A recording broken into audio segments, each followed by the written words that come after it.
Greetings viewers! Today, we are diving into the fascinating world of police system in Netherlands. So, let's start with some quick insight about this beautiful country. Now, let's talk about a short details about Netherlands. Location: the Netherlands is a country in northwestern Europe and it is famous for flat terrains, canals, and rivers. It is a beautiful place to visit.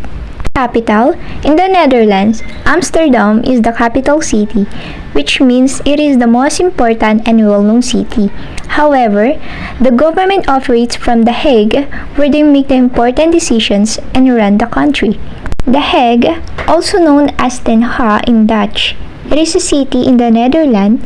It is not the capital, but it is a crucial political and administrative center. Population: the Netherlands has over 17 million people. Language: Dutch is the main language, but lots of people speak English, which is good for tourists. Government: the Netherlands is a monarchy with a system where elected officials make decisions and is known for being politically stable. Economy: the Dutch economy is smart and modern. They do a lot of trading and come up with new ideas in technology. They use the euro money and are in a club called the European Union. On culture, the Netherlands has famous artists like Rembrandt and Van Gogh and is known for its contributions to science, especially in physics. Tourism: tourists enjoy historic cities, colorful tulip fields, and iconic windmills. Amsterdam is a top spot with unique architecture and culture. Tolerance: the Netherlands is known for its liberal policies, including same-sex marriage and a practical approach to some drugs. Cuisine: Dutch food includes cheese, herring, stroopwafels, and Dutch pancake.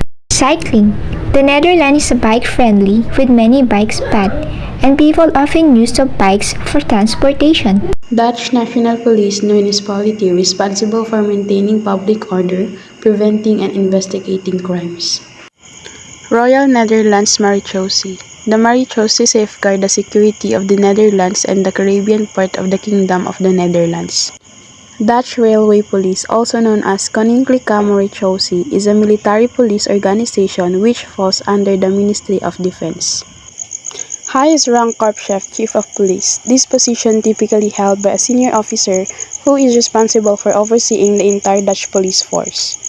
On the lowest rank, they call it aspirants, also known as trainees, are individuals who are in the early stage of their training and have not yet achieved a higher rank.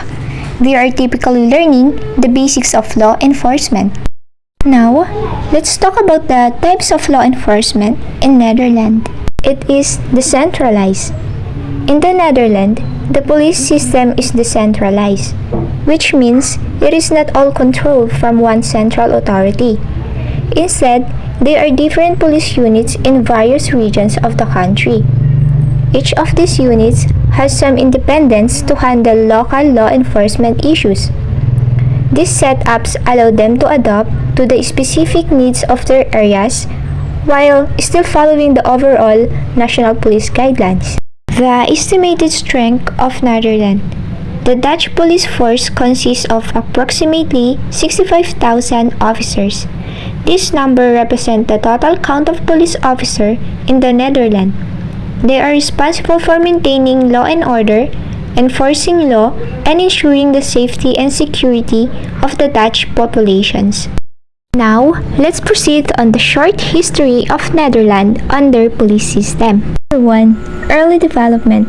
In the Middle Age, which was a historical period roughly spanning from 5th to 15th century, the Netherlands has a different system for maintaining order and justice compared to what we have today. Instead of central government or national police force, it was a local communities that were primarily responsible for this task. Each village or town had its own way of handling dispute, keeping the peace, and ensuring justice. This meant that people within this community had to rely on their own mechanism like community leaders or council to resolve conflicts and make sure things were fair. It was a decentralized approach to maintaining order and justice in the region. Number 2. Marechaussee. The term marechaussee refers to military police force that was established in the early 19th century. The Royal Marechaussee was created to serve as a unique branch of law enforcement that operated primarily within the military. Think of them as combination of military and police duties. They were responsible for maintaining order, discipline among the soldiers, and also ensuring that they followed the rules and regulations set by the military command. So, the marechaussee played a crucial role in maintaining order and discipline within the military, and their creation was a response to the need for specialized policing within the armed forces during the 19th century. Number 3. National Police. The Dutch police used to be divided into many separate groups in different areas. In 2013, they were combined all these groups into one big police force called the National Police. This was done to make the police work better and be more efficient. Number 4. Community policing. Community policing in the Netherlands is a law enforcement approach that places a strong emphasis on building positive relationship between the police and the communities they serve. Instead of just reacting to crime after they happen, Dutch police officers proactively engage with the local community to prevent crime and address issues. In this model of policing, officers work closely with resident, business owners, and community organizations to understand the specific problem and concern of each neighborhood. They actively seek out opportunities to collaborate and problem solve together with the community.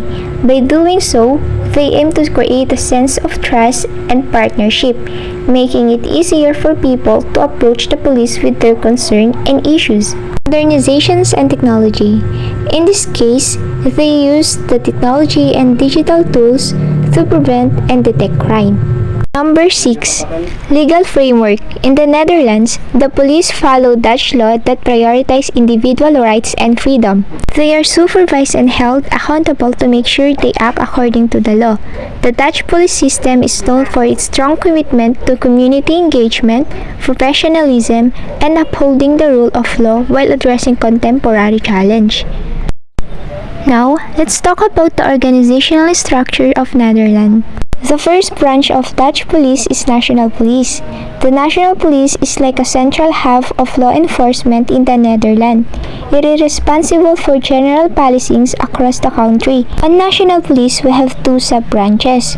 First one is regional units. Think of these as local branches. Each one focuses on law enforcement with specific regions. They dealing with everyday police work in that area. The second one is central divisions. This is like the special investigation team. They handle complex cases like organized crime and terrorism on a national level. Second branches of Dutch police is municipal police. In some areas, there are still local police forces. They work on everyday policing matters specific to their municipality. The third branches of Dutch police is Royal Marechaussee. This is a bit unique because it is a part of the military and also work as the border police, making sure things run smoothly at the border crossing and airports. The fourth branches of Dutch police is a specialized unit. These are like different teams with specific skill. On specialized units, we have three sub-branches. The number one is traffic police. Just like it sounds, they focus on the road safety and handling traffic-related issues. The second one is riot police. These folks are trained to manage large crowds like protests or sport events to keep the peace. The last one, criminal investigation department. They are detectives dealing with more serious crime and investigation. The fifth branches of Dutch police is National Criminal Investigation Service. This is like the big detective team. They handle really serious and organized crime on a national level, working together with other law enforcement agencies. The last branches of Dutch police is regional and local police services. We have three sub-branches. Number 1, Drug Enforcement Unit. This team focuses on tackling drug-related crime, such as drug trafficking and production. Number 2, Cybercrime Unit. With the rise of technology, these units deal with crime that happen online, like hacking or internet fraud. The last one is Community Policing Unit. This officer work closely with the community to build trust and address local concern like neighborhood safety and community relation. Each branch and sub-branch serve a specific role within the Dutch police, helping to maintain law and order and various levels, from the whole country and to the individual neighborhood. Recruitment for the police system in Netherlands is highly competitive and follows a structured process. LGBT criteria meet certain eligibility including Dutch citizenship or the legal right to work in the Netherlands. Next is the educational requirements. It is required to have a minimum educational qualification, level of secondary or vocational education. Language proficiency. Proficiency in Dutch is essential as the police conduct their operations and communicate with the public in Dutch.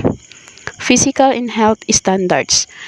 Must meet specific physical and health standards to ensure they are fit for the duties. Psychological and background checks to ensure the candidate's suitability for a career in law enforcement. Police Academy. Successful candidates are typically required to complete training at the Dutch Police Academy. This training includes both theoretical and practical training. Recruitment tests. Undergo assessment, written exams, fitness tests, and interviews. Next is the probationary period. After successfully completing the academy training, new police officers undergo a probationary period during which their performance is closely monitored. Career development offers opportunities such as criminal investigation, traffic control, or government policing. Application process. Apply for police position through official police recruitment website or government job portals. And last, diversity and inclusion. Actively promote diversity and inclusion, aiming to reflect the diversity of the population they serve. Firearms, weapons, and equipments. Police in the Netherlands are generally well equipped, but typically have a less lethal approach to law enforcement. Firearms, handguns, and shotguns. Handguns is used for self-defense and law enforcement duties. Shotguns for specific purposes such as riot. Less lethal weapons, baton and pepper spray. Tasers, electrical weapons. Body armor is bulletproof vest to safeguard against firearm threat. Handcuffs is the standard equipment for restraining individuals in custody. Radios and communication equipment to stay in contact. Vehicles is used to respond to incidents. Protective gear is to specialized units for crowd control. Surveillance and forensic equipment is to investigate crimes and gather evidence. It is important to note that the Dutch police force emphasizes de-escalation and non-lethal tactics. The approach is aimed at maintaining public safety while minimizing the use of lethal force. The standard police uniform typically includes a dark blue or black shirt or jacket, often with reflective stripe for visibility, especially during nighttime patrols. High visibility vest. In situations requiring visibility, such as directing traffic or during special events, police officers may wear high visibility vests over their standard uniform. Specialized units. Specialized units within the Dutch police force, such as riot control teams, may have distinctive uniforms and protective gear. Badges and insignia. Police officers in the Netherlands wear badges and insignia on their uniforms to display their rank and authority. These badges are typically located on the shoulder and chest areas of the uniform. Body armor. Underneath the uniform, officers often wear body armor for protection, especially when on duty in potentially dangerous situations. Identification. Police officers carry official identification, including a badge and an ID card, which they may display when required to confirm their authority. Now, let's talk about the best practices of Netherlands. Vikagenten, also known as community police officer, are a part of the Netherlands law enforcement system. They focus on developing connections with residents, actively participating in the local community, and tackling neighborhood-specific issues. This approach prioritizes building trust and cooperation between the police and the public, ultimately enhancing community safety and well-being. Number 2. Multimodal transportation. The Netherlands encourage sustainable transportation methods such as cycling, public transit, and electric vehicles. This approach aims to decrease both traffic congestion and the release of greenhouse gases, contributing to the cleaner and more efficient transportation system.